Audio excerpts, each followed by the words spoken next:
वार है। इस पवित्र दिवस पर एक महत्वपूर्ण सत्र का प्रारंभ हो रहा है और सावन के इस पहले सोमवार को मैं देशवासियों को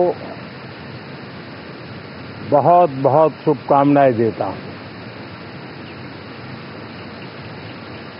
आज संसद का मानसून सत्र का भी आरंभ हो रहा है। देश बहुत बारीकी से देख रहा है कि संसद का यह सत्र सकारात्मक हो, सृजनात्मक हो और देशवासियों के सपनों को सिद्ध करने के लिए एक मजबूत नींव रखने वाला हो। साथियों, भारत के लोकतंत्र की जो गौरव यात्रा है उसमें ये एक महत्वपूर्ण पड़ाव के रूप में मैं देख रहा हूं। व्यक्तिगत रूप से मुझे भी, हमारे सभी साथियों को भी ये अत्यंत गर्व का विषय है कि करीब 60 साल के बाद कोई सरकार तीसरी बार वापस आए और तीसरी पारी का पहला बजट रखने का सौभाग्य प्राप्त हो। ये भारत के लोकतंत्र की गौरव यात्रा की अत्यंत गरिमापूर्ण घटना के रूप में देश इसे देख रहा है। ये बजट सत्र है। मैं देशवासियों को जो गारंटी देता रहा हूं, क्रमशः रूप से उन गारंटियों को जमीन पर उतारना, इस लक्ष्य को लेकर के हम आगे बढ़ रहे हैं। ये बजट अमृतकाल का एक महत्वपूर्ण बजट है। हमें 5 साल का जो अवसर मिला है, आज का बजट हमारे उन 5 साल के कार्य की दिशा भी तय करेगा और ये बजट 2047 जब आजादी के 100 साल होंगे तब विकसित भारत का जो हमारा सपना है, उस सपने को पूरा करने की मजबूत नींव वाला बजट लेकर के हम कल देश के सामने आएंगे। हर देशवासी के लिए एक गर्व की बात है कि भारत बड़ी इकोनॉमी वाले देशों में सबसे तेज गति से आगे बढ़ने वाला देश है। गत 3 वर्षों में लगातार 8% ग्रोथ के साथ, 8% ग्रोथ के साथ हम आगे बढ़ रहे हैं, हम ग्रो कर रहे हैं। आज भारत में पॉजिटिव आउटलुक, इन्वेस्टमेंट और परफॉर्मेंस एक प्रकार से अपॉर्चुनिटीज की पीक पर है। ये अपने आप में भारत की विकास यात्रा का एक अहम पड़ाव है। साथियों,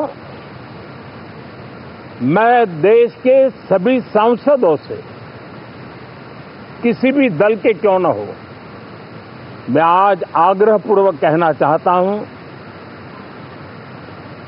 कि हम गत जनवरी से लेकर के हम लोगों के पास जितना सामर्थ्य था, उस सामर्थ्य को लेकर के जितनी लड़ाई लड़नी थी लड़ ली। जनता को जो बात बतानी थी बता दी। किसी ने राह दिखाने का प्रयास किया, किसी ने गुमराह करने का प्रयास किया, लेकिन अब वो दौर समाप्त हुआ। देशवासियों ने अपना निर्णय दे दिया। अब चुने हुए सभी सांसदों का कर्तव्य है, सभी राजनीतिक दलों की विशेष जिम्मेवारी है कि हमने दल के लिए जितनी लड़ाई लड़नी थी लड़ ली। अब आने वाले 5 वर्ष के लिए हमें देश के लिए लड़ना है, देश के लिए जूझना है, एक और नेक बनकर के जूझना है। मैं सभी राजनीतिक दलों से भी कहूंगा कि आइए हम आने वाले 4 साढ़े 4 साल दल से ऊपर उठ करके सिर्फ और सिर्फ देश को समर्पित होकर के संसद के इस गरिमापूर्ण मंच का हम उपयोग करें। जनवरी 29 जब चुनाव का वर्ष होगा, आप उसके बाद जाइए मैदान में, सदन का भी उपयोग करना है कर लीजिए। वो 6 महीने जो खेल खेलने खेल लीजिए, लेकिन तब तक सिर्फ और सिर्फ देश के गरीब, देश के किसान, देश के युवा, देश की महिलाएं, उनके सामर्थ्य के लिए, उनको एम्पावर करने के लिए जन भागीदारी का एक जन आंदोलन खड़ा कर करके 2047 के सपने को पूरा करने के लिए हम पूरी ताकत लगाए। मुझे आज बहुत दुख के साथ कहना है कि 2014 के बाद कोई सांसद 5 साल के लिए आए, कुछ सांसदों को 10 साल के लिए मौका मिला, लेकिन बहुत से सांसद ऐसे थे जिनको अपने क्षेत्र की बात करने का अवसर नहीं मिला, अपने विचारों से संसद को समृद्ध करने का अवसर नहीं मिला, क्योंकि कुछ दलों की नकारात्मक राजनीति ने देश के संसद के महत्वपूर्ण समय को एक प्रकार से अपनी राजनीतिक विफलताओं को ढांकने के लिए दुरुपयोग किया है। मैं सभी दलों से आग्रहपूर्वक कहता हूं कि कम से कम जो पहली बार सदन में आए हैं, ऐसे बहुत बड़ी संख्या में हमारे माननीय सांसद हैं और सभी दल में हैं, उनको अवसर दीजिए, चर्चा में उनके विचारों को प्रकट करने का मौका दीजिए, ज्यादा से ज्यादा लोगों को आगे आने का अवसर दीजिए। और आपने देखा होगा कि पार्लियामेंट के नए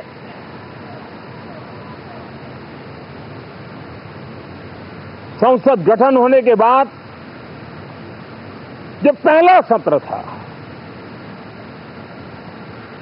140 करोड़ देशवासियों ने बहुमत के साथ जिस सरकार को सेवा करने का हुक्म किया है देशवासियों ने, उसकी आवाज को कुचलने का और लोकतांत्रिक प्रयास हुआ। 2.5 घंटे तक देश के प्रधानमंत्री का गला घोंटने का, उनकी आवाज को रोकने का, उनकी आवाज को दबाने का लोकतांत्रिक परंपराओं में कोई स्थान नहीं हो सकता है और इसका कोई पश्चाताप तक नहीं है, दिल में दर्द तक नहीं है। मैं आज आग्रहपूर्वक कहना चाहता हूं, देशवासियों ने हमें यहां देश के लिए भेजा है, दल के लिए नहीं भेजा है। ये सदन दल के लिए नहीं, ये सदन देश के लिए है।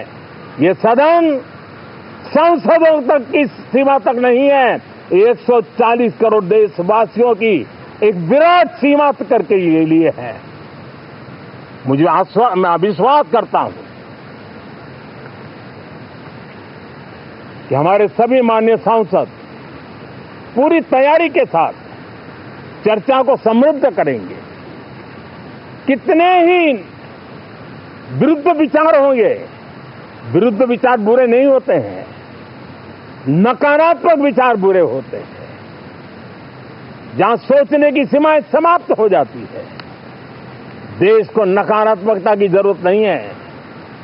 देश को